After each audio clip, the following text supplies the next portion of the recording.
Continuamos en Soluciones, estamos conversando, ya les decíamos, con el integrante de la Asociación Nacional de Institutos Educativos Privados, de la ANDIEP, de acá de Caracas, el profesor Fausto Romeo, y también con la profesora Carmen Aguirreche, presidenta del Colegio de Licenciados en Educación de Venezuela. Hay un punto que quedaba en el aire que ha generado muchísima polémica y además ha convocado el pronunciamiento, obviamente, tanto de la Defensoría del Pueblo como inclusive del Ejecutivo.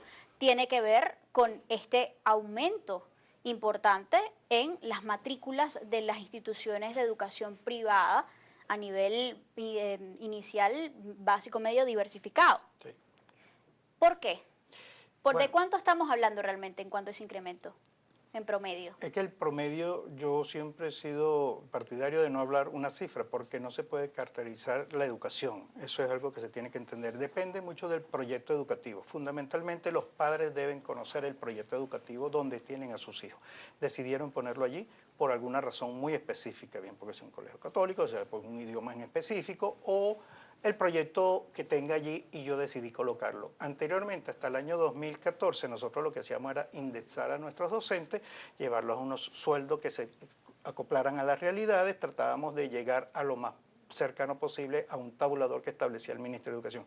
Visto el año pasado una inflación como se vivió, legalmente reconocida por el Banco Central de Venezuela, de 180%, unas estimaciones que se están hablando para este año de un 500% y para el próximo año, que afecta a nuestra escolaridad en 8 meses, de casi 1000 y tanto por ciento esa inflación, pues nosotros tenemos que hacer proyecciones de sueldo. Nosotros desde ANDIEP, y esperemos que todos los colegios privados de Venezuela así lo reconozcan, como mínimo de 2 salarios mínimos. Pero no vamos a hablar de 2 salarios del que estamos hablando ahorita, sino el que posiblemente pueda estar en septiembre. Entonces ya el ministro Pérez Abad habló de 2 nuevos aumentos que van a haber antes de diciembre. Entonces nosotros hemos hecho ciertas proyecciones para los sucesivos hasta el año escolar que finaliza en agosto del 2017. Hay una resolución, la 114, que cursa o está vigente desde el periodo escolar 2013-2014, entiendo, y que habla realmente de un aumento máximo de la matrícula del 30%. ¿Dónde queda eso? No, esa resolución, disculpa, no habla en sí mismo de ningún porcentaje. De hecho, anteriormente sí se hablaba de un porcentaje. Esta resolución 114, que ya no está vigente, porque en ella misma se establecía que podían hacerse asambleas de padres, madres, representantes. Y a partir de allí llegar a un consenso con los padres. Llegar a un consenso. Lo que sí habla es de un 12.5, que es la parte que te limita el sueldo de los directivos, de los docentes, perdón, de los directivos, propietarios y todo lo que es esta parte administrativa. Esa es la única limitación que tiene, que es 12.5%. Pero esa resolución 114, celebramos, inclusive desde ANDIEP, en el mes de marzo, a la viceministra del momento le consignamos un escrito de hacer una nueva resolución que primero saliera en el mes de marzo o abril, para uno poder trabajar, pero esa resolución nos sirvió para formar y hacerlo. Y es la participación de los padres. Sin la participación de las madres, padres representantes dentro de la discusión de ese presupuesto para después someterlo a consideración en una asamblea, pues nada se puede hacer si no hay un consenso real. Ahora, estas cifras de las que estamos hablando, inclusive desde la Defensoría del Pueblo se ha manifestado que según las denuncias que han recibido, estamos hablando de incrementos que van desde el 100% y en algunos casos hasta el 1000%. De hecho, el defensor del pueblo, Tarek William Saab, ha manifestado, ha calificado estos aumentos como indiscriminados, exagerados. Los ha calificado también el Ejecutivo Nacional. ¿A qué obedecen exactamente, más allá de la inflación, de estas proyecciones que ustedes hacen? Y quisiera saber si con todo esto y con todas las consecuencias que esa situación pudiera acarrear, ¿cuál va a ser el destino de las pequeñas instituciones de educación privada del país que queden con muy poca matrícula estudiantil? Profesora.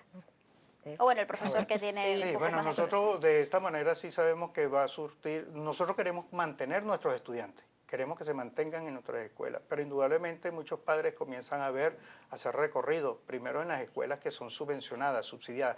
No todos los colegios que están afiliados en ABEC reciben subvención, eso es bueno entenderlo. ABEC tiene afiliado aproximadamente 1100 colegios, pero no todos son los que reciben. Los de Fe y Alegría sí lo reciben y celebramos que siga así. Nuestros colegios de ANDIEP no recibimos ningún tipo de subvención. Los padres están buscando alternativas. pero luego de hacer alternativas, nosotros queremos buscar lo mejor convenimiento que puedan hacer. Caso contrario, ya desde el mes de noviembre al actual ministro Rodolfo se lo manifesté, le dije que si estaban preparados para recibir posiblemente entre 80 a 100.000 nuevos estudiantes que vengan del sector privado al sector público. Esa es la cifra de migración que ustedes están Nosotros estamos estimando proyectando. esa cifra realmente, pero lo último, en esta semana hemos estado monitoreando los diferentes colegios y los padres están haciendo realmente muchos sacrificios por la educación de sus hijos. Es el interés que tienen de mantenerse en el sector privado a costa de lo que pueda suceder. Nosotros estamos buscando la manera alternativa para que eso pueda funcionar, porque el presupuesto es algo que debe funcionar dentro del colegio sin desmejorar el proyecto educativo y la calidad educativa que tenemos en cada uno de nuestros colegios. ¿Qué significa justamente, profesora, hoy para un padre tener a sus hijos en una escuela privada, en un colegio privado?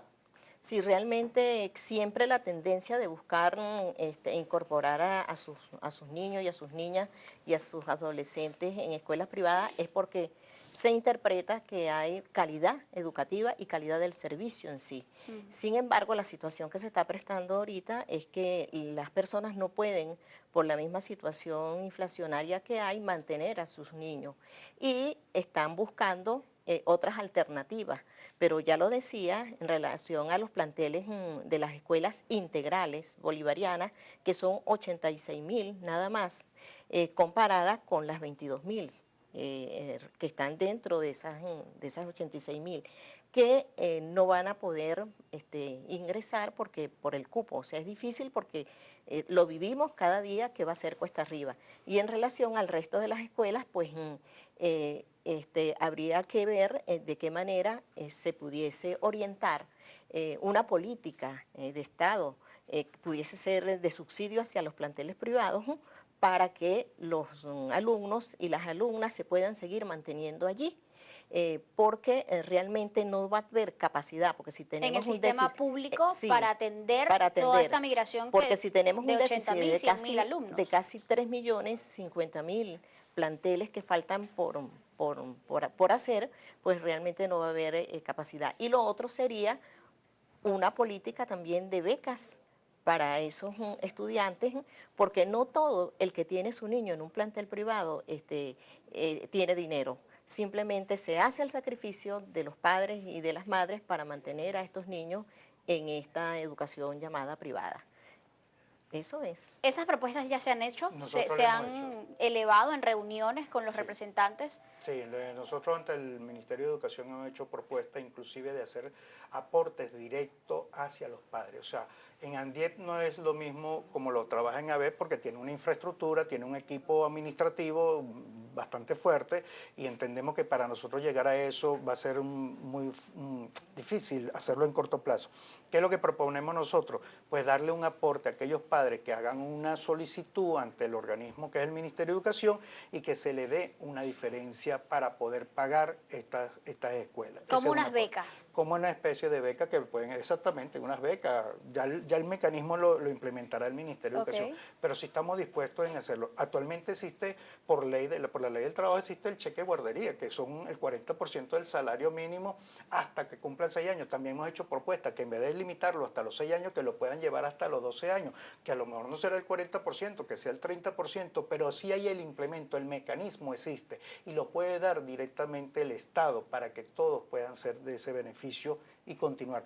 ¿Es factible hacer eso de aquí a septiembre? Es factible de aquí a septiembre si se comienza a hacer desde ya, pero si vamos a empezar a sacar cómo hacerlo, bueno, nosotros el mecanismo tenemos y hay empresas que se dedican a eso. ¿Han visto voluntad por parte del Estado justamente para tomar en cuenta este tipo de propuestas?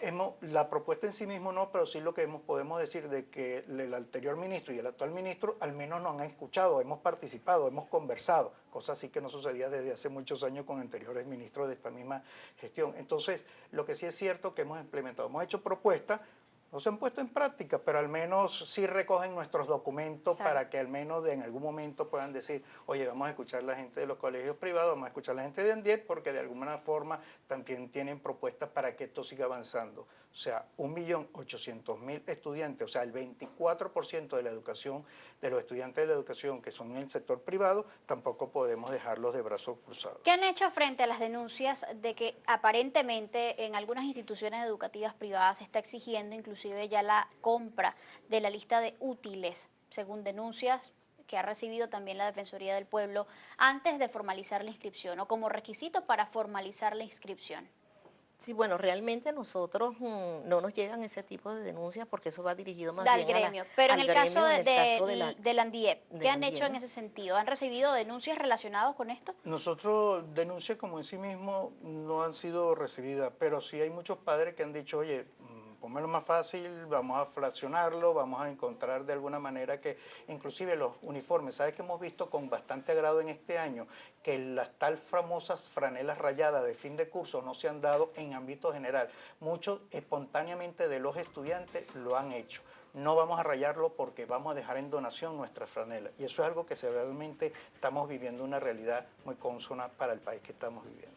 Tenemos ya que despedirlos, despedir su participación porque tenemos otros dos invitados que se incorporan al set para seguir hablando de este tema, sobre todo en lo que tiene que ver con el impacto de la situación económica en tanto al ausentismo escolar y la deserción, pues también escolar. Antes, la invitación para la actividad que tienen esta tarde. Sí, esta tarde a las 4:30 de la tarde en el Centro Cultural Chacao habrá un foro sobre la educación pública y la educación privada. Tendremos muchos invitados y queremos la participación de los padres porque tendrán 1 hora para exponer diversos casos que tendrán allí. Imagínense ustedes, una madre soltera con 2, 3 hijos que vayan a una institución privada. ¿Cómo hace para pagar ahora esa mensualidad? Es una situación definitivamente que hay que sentarse a analizar.